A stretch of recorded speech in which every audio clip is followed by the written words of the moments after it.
Master को नीचे तक छोड़ाओ। जी गुरुजी। मैंने यिंगनान से ऐसा वादा किया था। आपका शुक्रिया। हाँ, सच कहूं तो ऐसा करके मुझे भी मजा आया। उन्हें कितने आराम से बेवकूफ बना दिया।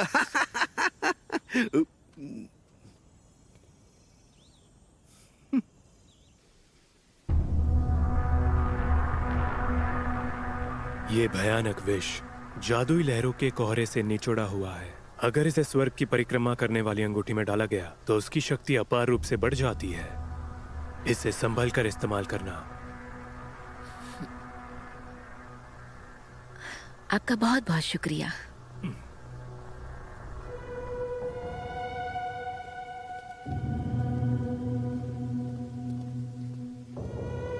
मास्टर,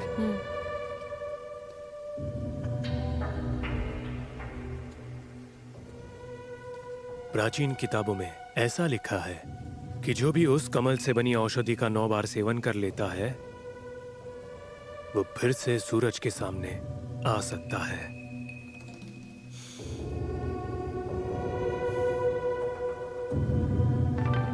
अगर ये बात सच हुई तो मैं अभी सूरज के सामने जा पाऊंगा और आपके साथ शूशान पर हमला कर पाऊंगा ताकि आपका बदला पूरा हो सके।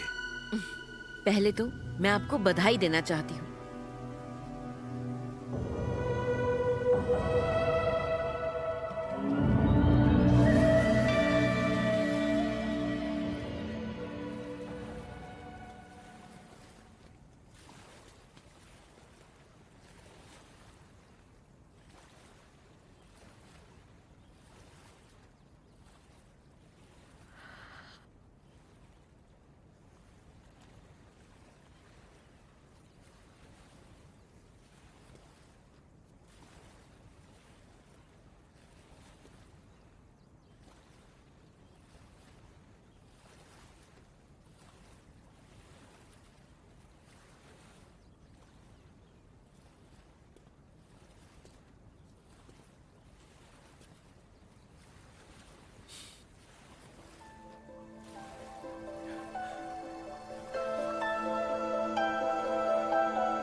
मैं आपको पहली बार सूरज की रोशनी में देख रही हूँ।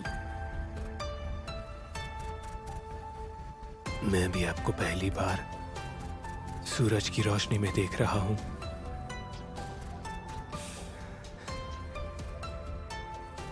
अरसों अंधेरे में रहने वाला सूरज की गर्मी को भूल जाता है, कैसे जीते हैं वो भी भूल जाता है।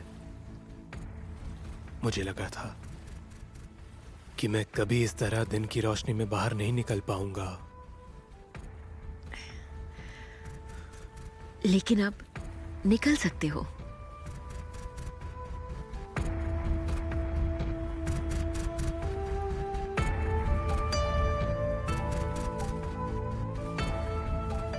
मैंने ये सोचा था एक बार मेरे ठीक हो जाने के बाद मैं एक आम जिंदगी जीऊंगा, पर अब मैंने योजना बदल दी है।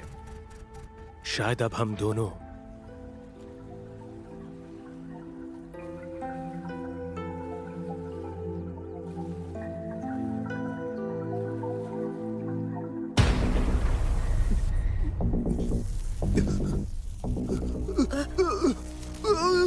अब ठीक तो हो ना? मेरे पास मत आना।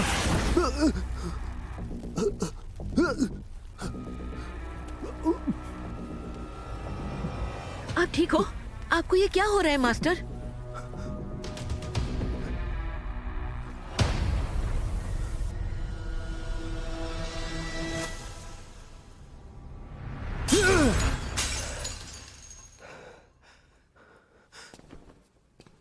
ये पुनर्जीवित करने वाला कमल किसी काम का नहीं है। अगर इस दवाई ने काम किया होता तो अब तक मैं ठीक हो जाता। सिर्फ जादुई पत्थर, अब सिर्फ वो जादुई पत्थर ही है जो मुझे ठीक कर सकता है। इतने इंतजार के बाद कितना कुछ सोचने के बाद कल मैं शूशान में जाकर वो पत्थर हासिल करने ही वाला था, पर लेकिन अब मैं इस महल के बाहर एक कदम भी नहीं रख सकता। मालिक, अगर आप नहीं जा सके तो मैं शूशान जाना चाहूंगा।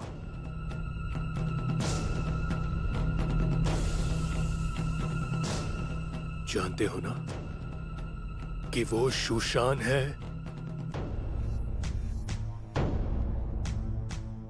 जी, जानता हूं, पर मुसीबत में आपने ही मेरी जान बचाई थी और बुरे समय में मेरा साथ दिया था। अगर उस पत्थर से आपके ठीक होने की जरा से भी गुंजाइश है तो चाहे कितने भी खतरे हों, मैं वहां पर जरूर जाऊंगा।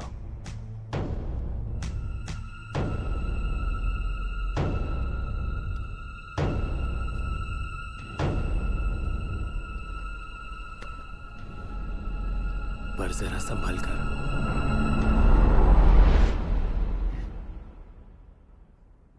चलो चलो जल्दी चलो। वो सामान कहाँ मुझे मिलेगा? काफी देर हो रही है। मुझे ये कितने बहुत का सारा दिया तुमने? सामान खरीदना है। नहीं, मैं आगे देखता हूँ। चलो चलो, आओ देखते हैं क्या बात है वांग, इतना सामान क्यों? सही कहा। वैसे भी तुम्हारी बेटी घर पर नहीं है तो इतना कैसे खा पाओगे? हमें भी बुला लो। सही खाना कहा। बर्बाद करना अच्छी बात नहीं होती है। निकम्मो, फटाफट मेरा रास्ता छोड़ दो, मुझे बहुत काम है। उन्हें आपने ही कहा था, बताइए मुझे। तुम कुछ नहीं जानते हो। कुछ नहीं जानता। मैं इतना तो जानता हूँ कि लोगों की जान कीमती होती है। आपको कोई फर्क नहीं पड़ता ना? मुझे बताइए, बताइए आपने उन्हें ऐसा करने के लिए क्यों कहा? बताइए मुझे। हाँ? यिंगची, शांत हो जाओ। इतना हाँ। गुस्सा अच्छा नहीं होता। जरा हमें बताओ, बात क्या है? बताओ। हाँ? असलियत सबके सामने लाना चाहते हो? अगर सच जानना है तो मेरे पीछे आओ।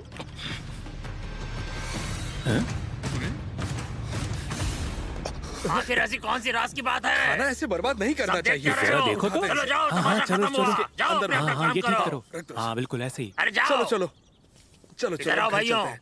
चलो। हाँ हाँ चलो चलो। तुम यहाँ क्या कर रहे हो? ऐसी क्या जरूरत आन पड़ी? माँ, शायद उन्हें मेरे बारे में पता चल गया है। शूशान में गुरु कर्ण ने मेरे लिए हाउली होने का नाटक करते हुए अपनी जान दे दी, सिर्फ मेरी वजह से। गुरुकर्ण? गुरुकर्ण मेरे आदमी थे। एक बार मैंने उनकी जान बचाई थी। हम दोनों अच्छे दोस्त थे। यिंगची जब शूशान में जा रहा था तब मैंने उसे कहा था कि वो यिंगची का ख्याल रखे। उन्हें यिंगची की असलियत पता चलने ही वाली थी, तभी उन्होंने ऐसा किया। मेरे लिए किसी को जान देने की जरूरत नहीं है। वो भी एक साधारण आदमी थे। उनका भी परिवार था, रिश्तेदार थे। तुम्हें नहीं, पर हमें जरूरत है। जिंदा रहोगे तभी हमारी रक्षा कर पाओगे। देखिए, अब इससे और नहीं छुपा सकते। इसे दिखाना ही होगा, नहीं तो ये नहीं समझेगा कि हाउली के लोगों की हालत कैसे बदतर होती जा रही है। माँ, यिंगची, हमारे पास कोई और रास्ता नहीं था।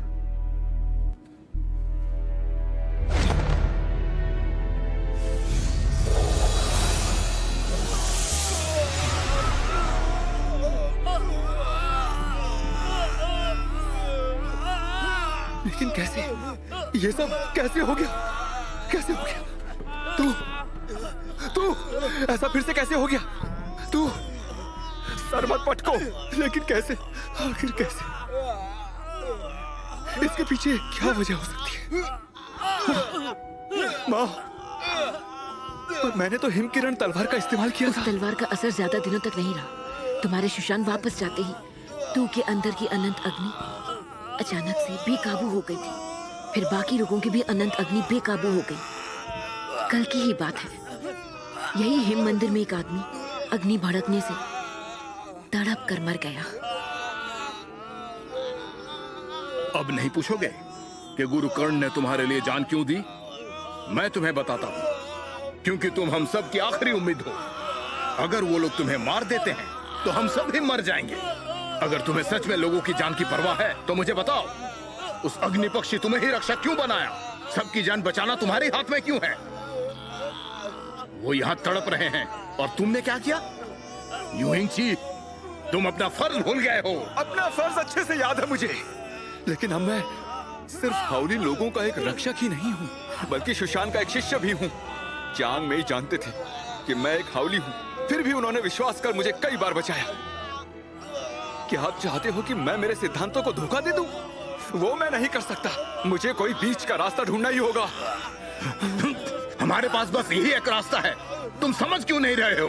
तुमने ऐसा नहीं किया तो मैं तुम्हें मार दूंगा। हमें कोई और रक्षक मिल जाएगा। हाउली समाज की मुखिया मैं हूँ, यहाँ फैसला मैं करती हूँ।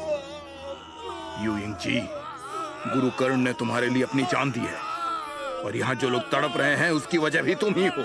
अगर उस पत्थर को नष्ट नहीं किया तो हाउली के सारे लोग तड़प तड़प कर मर जाएंगे।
माँ,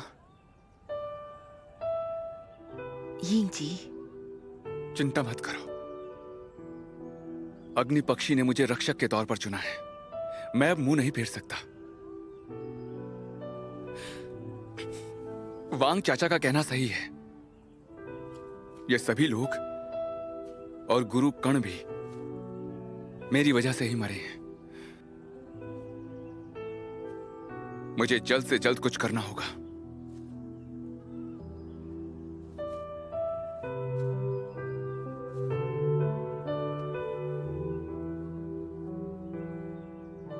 यिंग जी, तुम्हारी गलती नहीं है। हम सब हमारे फैसले के लिए जिम्मेदार होते हैं। इन दिनों हमारे लोग बहुत डरे हुए हैं, जैसे कि वो हादसा फिर से होने वाला हो। मैं तुम्हें अच्छे से जानती हूँ, तुम बहुत ही महत्वाकांक्षी हो, लेकिन हमारे पास सच में ज्यादा समय नहीं बचा है। तुम्हें जल्दी से कुछ करना होगा। हमने तुम्हारे बाबा और मैंने अच्छा बुरा कुछ नहीं सोचा और एक फैसला ले लिया। ये उसी का नतीजा है। मेरे बाबा? हाँ, वो जादुई पत्थर हर 24 साल में सक्रिय होता है, और इसीलिए हर 24 सालों में एक बच्चे का चुनाव करके उसके बड़े होने का इंतजार करना पड़ता है। लेकिन 24 साल पूरे होते ही उसे कुर्बानी देनी पड़ती है। यही एक रक्षक का नसीब होता है। लेकिन कौन से माता पिता चाहेंगे कि उनके बच्चे का ऐसा नसीब हो?